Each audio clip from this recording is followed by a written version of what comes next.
If you've ever sat in a crowded place and still felt completely alone, this story is for you. And before we begin, take 1 second to like this video and subscribe, because stories like this don't just entertain, they heal.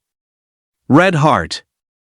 The departure lounge of Terminal 3 buzzed with the usual airport chaos: rolling suitcases, flight announcements echoing from high ceilings, hurried footsteps, tired faces glowing in the pale light of phone screens. Yet in the far corner, beneath a flickering display board, sat a man who looked like none of it touched him. Adrian Wolf, CEO of one of the world's largest tech corporations, was a man whose name moved stock markets. Newspapers called him the architect of the future. Magazines featured his sharp jawline and colder eyes on glossy covers. But right now, his tie was loose, his expensive coat wrinkled, and his gaze fixed on nothing at all. He had just signed the final papers that afternoon, divorce papers. 12 years of marriage reduced to ink on heavy white sheets. No scandal. No shouting. Just silence that had slowly eaten everything between them until there was nothing left to save. He didn't even know where he was flying.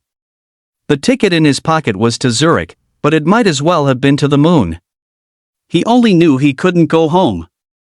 Because there was no home anymore. "Excuse me, mister, are you sad?" The voice was soft, small, and startlingly direct. Adrian looked down. A little girl stood in front of him, no older than 7, clutching a worn plush rabbit by one ear. Her dark hair was tied into slightly crooked pigtails, and her shoes blinked tiny blue lights every time she shifted her weight. He blinked, unsure how to respond. Adults didn't ask him questions like that. Adults asked for deals, approvals, signatures. Not feelings. "I don't think that's your business," he said gently, though his voice sounded rough even to himself. She studied him with complete seriousness, as if evaluating a puzzle. "You look sad. My teacher says you can tell by the eyes." He almost laughed. Not because it was funny, but because it was painfully accurate. "Maybe I am," he admitted quietly. She nodded, satisfied, then climbed into the empty seat beside him without invitation. Children didn't wait for permission to care. "My name is Lily," she said. "I'm going to see my grandma.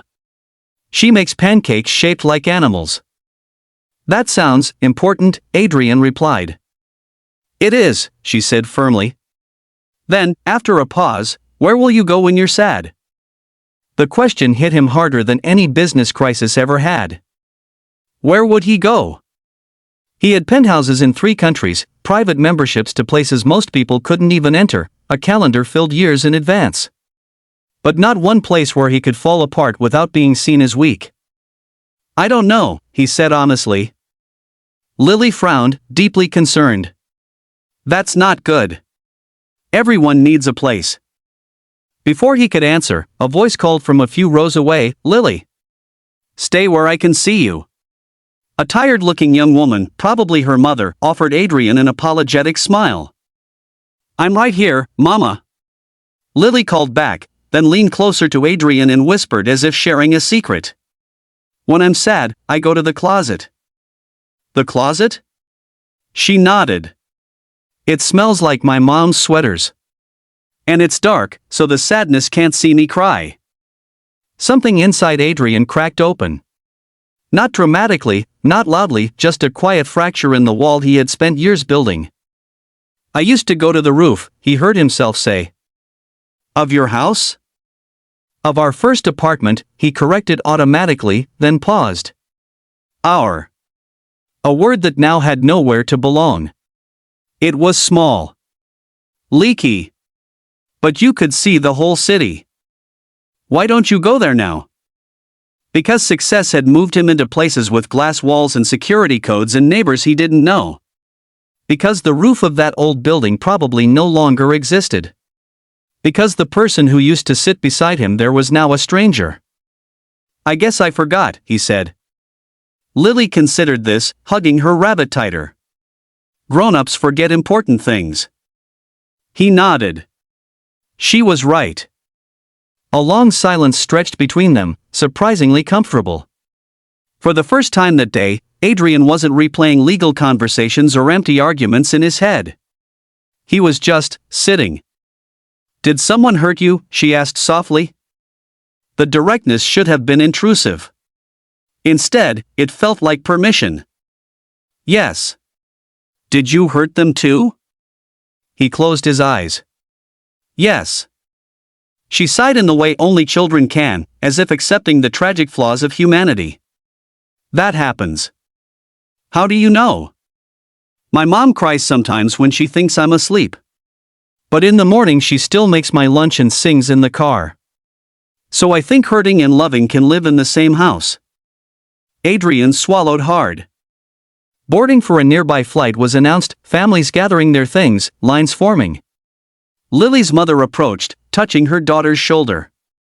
"Time to go, sweetheart." Lily stood, then hesitated. She turned back to Adrian and did something completely unexpected. She wrapped her small arms around him. It wasn't a polite hug. It was the full, fierce embrace of someone who believed hugs could fix things. "You can borrow my place," she said into his coat. "Until you find your own." His throat closed.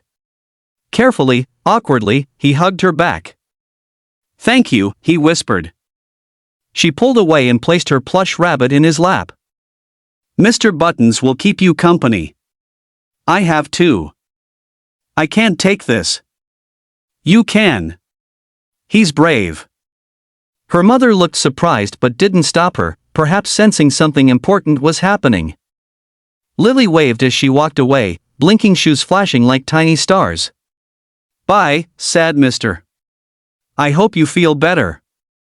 And then she was gone, swallowed by the moving crowd. Adrian sat there long after, holding the worn rabbit. A toy given to him with more sincerity than any award he had ever received. For the first time in years, he let himself cry. Not the silent, controlled tears of a man protecting his image. Not the angry tears of frustration.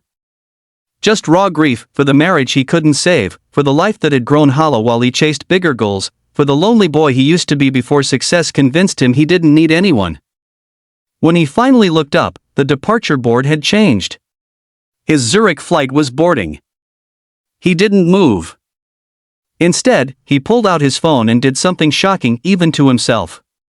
He searched for the address of that old apartment building. Miraculously, it still stood. 30 minutes later, he walked out of the airport, leaving behind a first-class seat, a scheduled future, and a version of himself he no longer wanted to be. By dawn, he was standing on a familiar rooftop, wind tugging at his coat, city lights fading into morning. The building looked smaller than he remembered. The skyline had grown taller. But the sky was exactly the same. He sat on the concrete, placing Mr. Buttons beside him. For the first time in years, he felt something besides pressure. He thought about Lily's question, "Where will you go when you're sad?" Maybe the real answer wasn't a place. Maybe it was permission to stop performing, to stop winning, to just be human. Weeks passed. Instead of flying across continents, Adrian took time off. He walked without security teams. He visited his estranged sister. He called old friends he had neglected. He even began volunteering anonymously at a community center, helping kids build simple coding projects, not as a CEO, but as a man who remembered what it felt like to be curious. And one afternoon, while dropping off donated laptops at a children's hospital, he heard a familiar voice in the hallway. "Mr. Buttons." He turned. Lily stood there, eyes wide with delight, her mother beside her looking equally surprised. "You found your place," she declared triumphantly. He knelt to her level, smiling in a way no business magazine had ever captured. "I think I did." She inspected him carefully. "Your eyes look less rainy." "That's because someone very wise helped me." She beamed. "Do you want him back?" Adrian asked, holding out the rabbit. She shook her head. "He's yours now. You needed him more." Her mother placed a gentle hand on Lily's shoulder. "She talks about you sometimes," she told him softly. The sad man at the airport. Adrian felt a warmth spread through his chest, something unfamiliar but welcome. "Well," he said, tell her she saved him. Lily grinned. I knew it. As they walked away, Adrian realized something profound. Success had given him everything except what truly mattered. And it took a child with blinking shoes and a stuffed rabbit to remind him where to start looking again.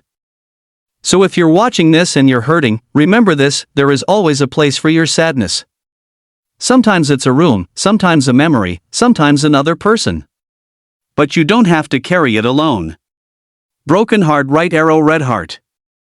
And if this story touched your heart even a little, don't forget to like, share it with someone who might need it, and subscribe for more stories that remind us what it means to be human.